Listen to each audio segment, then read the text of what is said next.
전문 변호사를 만나다 리포터 유지혜입니다. 여러분들은 열심히 일한 대가를 인정받지 못하거나 아니면 충성을 다했던 회사가 도산되어 본 적이 있으십니까? 건설업에서는 이러한 일들이 비일비재한데요. 황금알을 낳는 거위로만 생각했던 건설업. 그 내면에는 적지 않은 문제가 있는 듯합니다. 오늘은 건설 분쟁 전문 서중희 변호사를 만나 건설업자들의 고충에 대해 알아보겠습니다.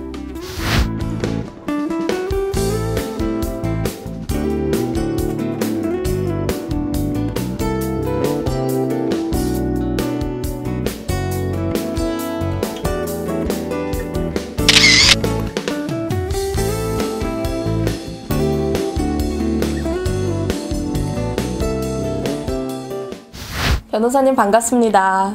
네, 안녕하세요. 네, 말씀에 앞서 법무법인 동화의 건설 분쟁 전문 변호사로서 간단한 소개 부탁드립니다.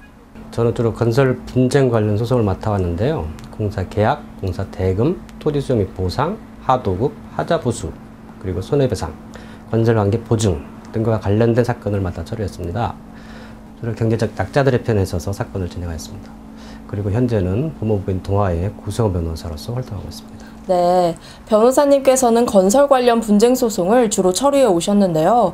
일반인들에게는 건설법이 매우 쉽게 다가갈 수 없는 분야인 것 같습니다. 건설법은 어떤 법률인가요? 건설법은 관련 법률이 아주 복잡하고 다양합니다. 어떤 분은 법 중에서 건설 관련 법률이 가장 복잡하다고 할 정도죠. 건설법이라는 것이 건축, 설비, 시설, 장치, 조형물 등 인간이 발을 딛거나 보는 모든 것들이 이에 해당한다고 해도 과언이 아닙니다.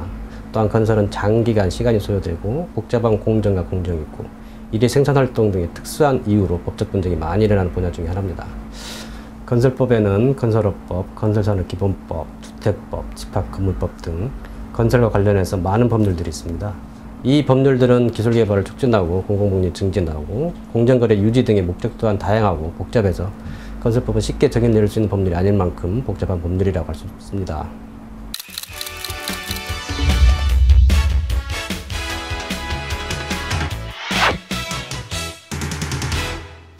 건설 관련 법률 분쟁에서 일반인들이 이해할 만한 사건은 무엇이 있을까요? 많은 건설 관련 법률 분쟁 중 하도급 업체와 원청사 간의 공사대금 지연 및 미납 관련 분쟁을 꼽을 수 있는데요. 건설에서 하도급이란 하나의 완제품인 건설 공사를 생산하기 위한 여러 공정을 각 갭이 분담하는 분업에 의한 생산 방식입니다. 다시 말해 하도급이란 도급을 받은 건설공사의 전부 또는 일부를 수급인이 제3자와 체결하는 계약이라고 할 수 있죠. 약자의 위치에는 하청업체가 물건을 납품하고도 돈을 제때 받지 못하는 경우가 많아 문제가 되고는 합니다. 건설 하도급에 있어서 계약금액, 공사 대금과 관련된 하도급 관련 분쟁이 증가하고 있는 추세입니다. 네, 그렇다면 앞서 말한 하도급 관련 분쟁에서 변호사님 같은 전문가의 역할은 무엇인지 궁금합니다. 하도급 업체는 상대적으로 교섭력이 약할 수밖에 없습니다. 불이익과 분쟁 원인을 사전에 예방해야 하지만 상황이 악화되고 나서야 관련 법률을 따져보는 경우도 많습니다. 이와 관련된 분쟁으로는 계약공사비, 추가공사비, 지체상금, 지급기일의 미진수, 지급기피 등이 주요 원인으로 꼽힙니다. 이에 전문가들은 분쟁 요인에 따라 철저한 문서화, 판례에 따른 법률 제정, 현금결제 지향, 표준계약서 도입 등의 방법으로 여러 방안을 만들어가고 있습니다.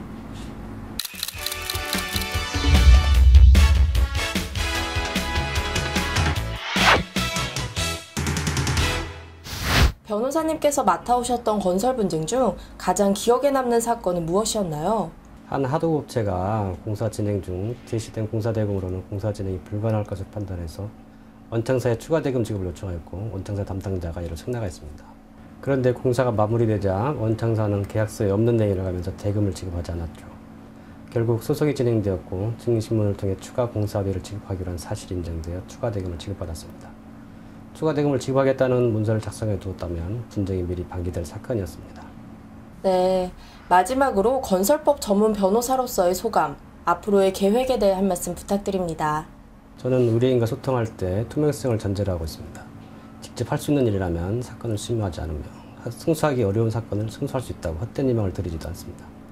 그리고 저는 앞으로도 건설 관련 분쟁에서는 불이익과 분쟁원을 사전에 제거하고 계약 당사자 간의 권리금 관계를 명백히 해서 공정한 건설 질서 기반을 구축하려 많은 노력을 기울일 것입니다.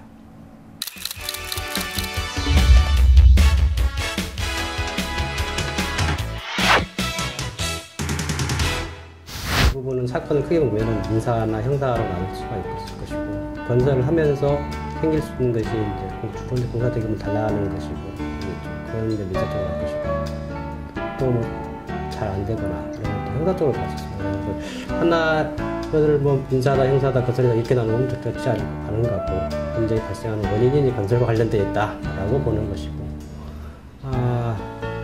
아무래도 좀 그쪽에 일들이 많죠, 사실 또 그런 쪽에서. 근데 문제가 발생하는 요인이 이제 건설과 관련되어 있는 것이고요. 건설 어떤 것이 더 쉽다 어렵다라고 말씀드리기는 어려울 것 같아요. 사실 일반인이 민사소송을 한다고 하더라도 그분은 그 인생에 한 번 정도 할 거라고 사실은 회사 다르게 형사건도 마찬가지일 것이고 어느 것이 쉽다 어렵다 문제는 아닌 것 같고 일단은 아무래도 이제 건설 쪽 분쟁이 좀 많은 건 사실입니다.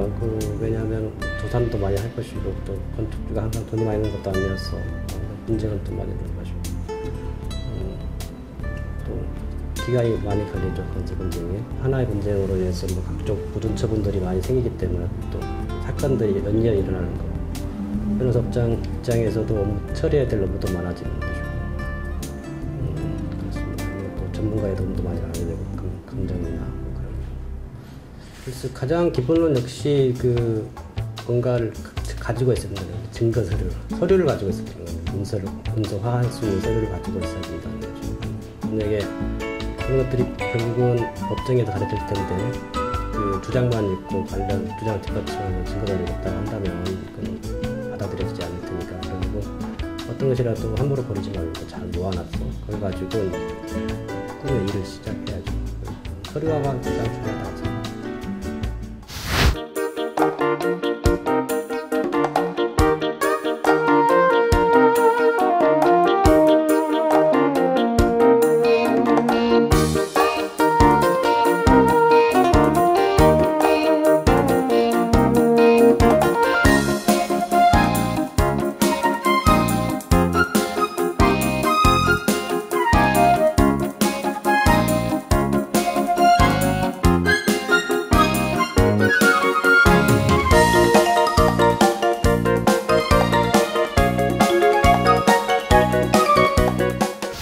서중희 변호사의 말에 따르면 건설 관련 법률 분쟁 역시 사전 예방이 가장 중요한 듯한데요.